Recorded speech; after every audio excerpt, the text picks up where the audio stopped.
Good morning. Welcome here. Let's give it up for Joel Chasnoff. Pretty funny guy, huh? And Joel, we're glad you made it here. We're glad you made it through the IDF. We're glad you didn't actually need those dog tags in the end, Joel. Welcome. Thank you. It's great to see so many people here. Welcome to our 5th annual Z3 Zionism 3.0 conference. Yeah. Sold out crowd. Can you believe when we started this in 2014, this was supposed to be just a little conversation amongst friends and family, mishpacha, to talk about our differences. It's now turned into an annual conference that's happening all over the country. 5 years ago when we began this, it was an opportunity to bring our community together when we thought we were starting to fray. And now it's turned into a connection across the globe with Israelis and European Jews as well. When we began this, we thought, let's bring the left and the right together, the secular and the Orthodox. And now it's a global movement. The Z3 project is taking off around the globe. I think you all deserve a round of applause. And as you can imagine, it takes an army of people to make this happen. So many folks have been involved with this. I don't have time to thank everyone today, but there are a handful of people that really deserve some tremendous gratitude. First of all, to the Renats, to Orly and Zack Renat. You were there from the beginning, sitting around the table, coming up with this idea from day one. Thank you for always being there. To the Rayants, to Kathy and Gary Rayant. Thank you guys. You guys were there also from day one. You recognize there's an opportunity to scale this and take it across the country, across the globe. Thank you. To the Rodan family, to Amnon, to Katie, to Alana, you recognize that we needed to make sure that we're working with Israelis as well. Thank you.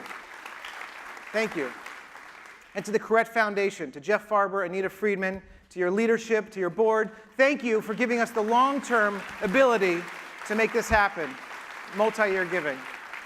There have been so many others, the Paul Singer Foundation, the San Francisco Jewish Community Federation, so many other generous donors. We just love you, we appreciate you, we need your help. There's been organizations that have been here from the get-go as well. The JCC Association of North America, the Shalom Hartman Institute, the Israel Policy Forum, URJ, AIPAC, so many others. Thank you all for everything that you've been doing since day one. And one of our gold sponsors this year has also been there from the very first conference, Evenium. They're the ones doing the app. So if you haven't figured out how to log on to the app yet, I don't know if we're going to put it up on the screen, but make sure you download the app. That's your way of interacting with the speakers. That's your way of asking questions. There you go. That's your way of engaging in the surveys that we're going to put out. Make sure you download the app if you haven't already, and you log in. There are so many people that I'm involved in on a day-to-day basis as well. The volunteers, the lay leaders, the staff. We have a great committee that's been meeting regularly, chaired by Craig Seidel. Thank you, Craig, for your leadership on this one. And the staff. As you might imagine, every single staff person at the JCC, whether they're involved with the preschool or the gym or anything else, they have been involved in this effort. It's been led by two people in particular that I want to thank. Our new Z3 project director, Amitai Freeman. Amitai, you've done an amazing job. And of course, the incomparable ICC director, Ronit Jacobs. Ronit.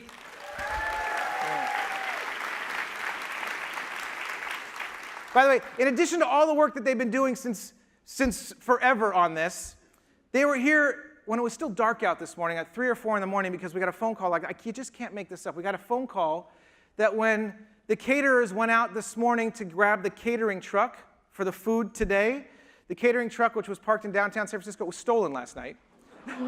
No joke. So be patient with us on the food today. They've been working since the crack of dawn to figure out the food situation. You may not notice, or you might. It might just be a lot of bagels and lox today. Regardless, that's not why we're all here, right? We're here to have a great time. We're here to talk about what this is all about. And who better to launch this conference than the President of the State of Israel? I ask you to turn your attention to the screens for a brief message. Dear friends, my dear friends, greeting to all of you from Jerusalem. I wish you a warm welcome and Mazel Tov as your Z3 conference celebrated its 5th anniversary. Today, 71 years since the establishment, Israel is a strong, strong country. We have a vibrant democracy, economic growth, and low employment rate. Israel is a world high-tech power and a world center of excellence in many fields. However, like other countries, Israel has its own division of opinion and challenge us on our way to our mission and identity. I have identified them as the 4 tribes sectors of Israel. Our tribes are becoming closer and closer in size. And our task at home is to find way for the 4 sectors to respect each other and work together. But that is not the whole picture. You, brothers and sisters, the Jewish of the diaspora, are the 5th tribe of Israel. We have only one Jewish state, and every Jew has a share in it, especially you, the Jews of the United States. You are full partners, not only in the establishment of Israel, but also in its development. You have a real positive and effective impact on the Israeli society. I ask you, don't stop engaging dialogue between us.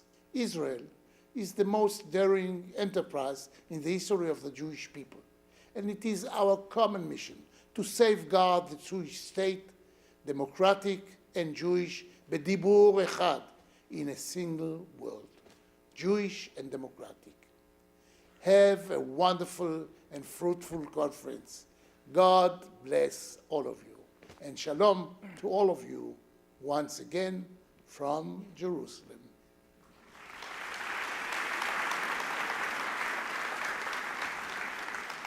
It's pretty special. 2 years in a row now, we've had this greeting, this special greeting from the President of the State of Israel. And this year, we also had a personalized greeting. I don't know if you saw the letter for the Prime Minister of the State of Israel as well. That doesn't just happen. Not every JCC is receiving personalized greetings from the President and the Prime Minister of the State of Israel. That happens because of you, the work that you've done here. You're the tip of the spear.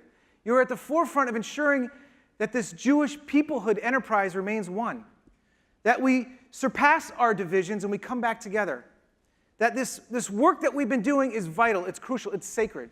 And it seems like it's becoming harder and harder, right? It's not necessarily getting easier. I think for the last 2 decades or so, let me bring you back to the fall of 2000. In October of 2000, I was sitting in my office in downtown San Francisco, overlooking Market Street. And we hear some noises. We look outside, and there's a big protest, a big rally. Now, this is downtown San Francisco, right? So every other week there's some sort of rally, but this was different. There were big Palestinian flags being waved, so we went downstairs to check it out. And they were chanting, "From the river to the sea, Palestine will be free." And they're burning Israeli flags in the middle of downtown San Francisco. In the middle of California, the United States of America, they're burning Israeli flags. This wasn't just a pro-Palestinian rally, this was an anti-Israel rally. And as much as I wanted to jump into that mob and rescue that Israeli flag, I had a friend who held me back, thankfully, for my own safety. And after the march moved on, I went in and tried to rescue the tattered remains, the charred remnants of this Israeli flag. I brought it back to my office, I hung it up on my wall as a reminder of what we're fighting for, what we're fighting against. You see, I think it was that moment in roughly the fall of 2000, when something happened in the American Jewish psyche. More and more American Jews started defining our relationship with Israel by the issues where we had disagreement. Right? Not on all the areas where we had agreement, but on the areas where we had disagreement. And that led more and more American Jews to be vocal with their criticism of Israel. So what had once been on the fringes of the American Jewish community, this vocal criticism of Israel, was starting to seep into the mainstream. And that led to friction between ourselves, right? The American Jewish community, we started arguing amongst ourselves. So meanwhile, as we are wagging our fingers at Israelis, saying you need to do this and that, a lot of Israelis are shrugging their shoulders at us, at diaspora Jews, saying, why? In a generation or two, you're not even going to be Jewish because of assimilation, anti-Semitism, intermarriage. When you have ministers in Israel saying intermarriage is the next Holocaust, we are talking past each other. We're not talking to each other, we're talking past each other. What happened in the notion of chavruta? It has to stop. We have to find a new paradigm. We have to find a new way to engage with each other, to transcend our differences, to rise above it. Because we're living in an historic time. The reason why we have to find a new way to engage is because this is the first time ever in Jewish history where there's both a strong Jewish homeland and a strong Jewish diaspora. Think about that. It's never existed before. There's been one or the other, But we're living in this moment where these two great centers of Jewish life are making invaluable contributions to the future of Jewish peoplehood. That's why we need a new ideology, a new way to engage. That's what we're calling Zionism 3.0, or Z3. You saw the video. You understand why we think it's the third iteration of Zionism. Nobody said this better than one of the great rabbis of the 20th century, Rabbi Joseph Soloveitchik. On the 8th anniversary of Israel's independence, 1956, Soloveitchik tells the Talmudic story. It's a funny story about this father who comes to a rabbi asking for 2 blessings for his newborn son. And the rabbi says, why? Did you have twins? No. 1 boy, but 2 heads. My boy was born with 2 heads. This is quite the quandary. The rabbi thinks for a while, he ponders, and he comes up with a very Solomonic solution. He says, here's what we're going to do. We're going to pour hot water over 1 head. And if the other head cries out in pain, we know it's 1 body. And if the other head does not cry out in pain, well, then it's 2 bodies. This is a Talmudic story written almost 2,000 years ago. It's still relevant for today. When bombs are falling in Israel, us Jews in the diaspora, we feel the pain. We feel the suffering of our brothers and sisters. And when Jews are shot in Pittsburgh, in Poway, in Paris, Israeli Jews feel it with us. They suffer with diaspora Jewry. We are 1 body. We are 1 people. And we are 1 family. And of course we disagree. Show me 1 family that doesn't. Show me 1 Jewish family that doesn't argue or disagree, right? So we're talking about unity here. We're not talking about uniformity. Unity, not uniformity. It's one of the main principles of the Z3 project. These 3 principles that you'll see up on the screen, you'll see them out on the big tower. Unity, not uniformity. It's about rising above our differences. It's about using our differences to engage, to have a conversation, but it's about transcending them. Number 2, it's about engaging both Israelis and diaspora Jewry, right? It's about making sure that we're engaging as equal partners. And number 3, it's about a diversity of voices. It's about making sure that everyone's voice is heard. That's what this is about. That's what the Z3 project is about.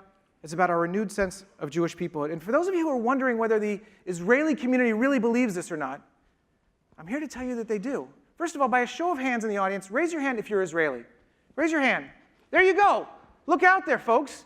This is incredible. It really is. I was standing on a stage like this 1 week ago today. Haaretz put on a conference in Israel. Haaretz with Hebrew University, the Sochnut, and the Ruderman Family Foundation. The first ever conference of its kind put on in Israel by Israelis for Israelis on the topic of Israel-diaspora relations. And when they asked me to come speak, I had no idea how many people to prepare for. 100 people? 200 people? 2,000 people came. 2,000 people came to be a part of this conversation. And they were secular Jews, and I saw Jews wearing kippot. There were liberals, there were conservatives, and everyone who came up to me said, thank you for being a part of this conversation. This is vital. They recognize that they need partners across the ocean, just like we recognize it. And that's how I know we'll succeed. That's how I know we'll be successful. Folks, take heart from this. We're not yelling in the wind. We have active partners around the world who want this to succeed. It's going to take a while, and it's going to be tough. But if you're ready to be a part of this conversation, let's get going. You ready? All right.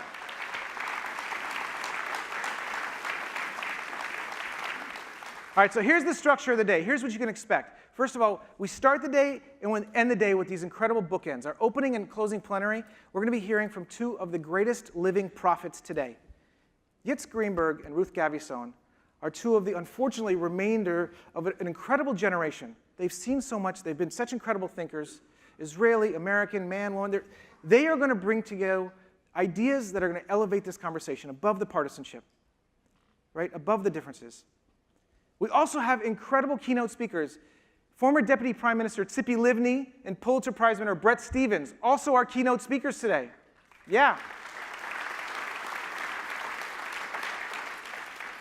And then as we leave this opening plenary, we have 3 breakouts. And the breakouts will follow the theme of the day. 1 people, 2 centers, 3 opinions. So the first set of breakouts are going to be about this question, are we still 1 people? Should we still be 1 people? The second set of breakouts are about this idea of 2 centers. And the third set of breakouts is going to be about this idea of multiple opinions. Can there be multiple paths to the same truth? You're going to hear from brilliant scholars. You're going to hear from people like Blue Greenberg. You're going to hear from Danny Gordis and Yossi Klein-Alevi. You're going to hear from Yehuda Kurtzer. You're going to hear from Amanda Berman, activists like Tahila Friedman. I can't even name all the great speakers. You're going to hear from Ruth Calderon, Sarah Hirschhorn. And for those of you who want to do as much talking as listening, because there are a few of you in the audience, I know, you don't have to just go to a traditional panel. We have interactive sessions for you as well. We have podcasts, we have text study, we have roundtable discussions led by Gen Zers, by the way. This is probably one of the few conferences on this topic where you're going to have teens and Gen Zers here to lead the conversation. We have a great, great day for you. So let me just end with this. I don't want to keep you waiting anymore. I know you're waiting for a keynote speaker, but I have one last question for you. Some of you know the answer to this, but some of you don't. Raise your hand if you did not know that Israelis have a different dreidel than us in America. Israelis have a different dreidel. Yeah, so some of you still didn't know this, right? But it makes sense, right? Our there is there here, right? Nes Gadol Haya Sham for us is Nes Gadol Haya Po. If that doesn't embody the differences between us, I don't know what does. So last year, when we hosted this conference, it was the middle of Hanukkah, and we created a new 5-sided dreidel. And it's become the symbol for the Z3 project. It's become a symbol for the movement. Nes Gadol Haya Sham and Po, because great miracles are happening here and there, because the future of Jewish life is being built by here and there, because we believe Jewish peoplehood will be sustained here and there. And that's the point of Z3. Thank you all very much.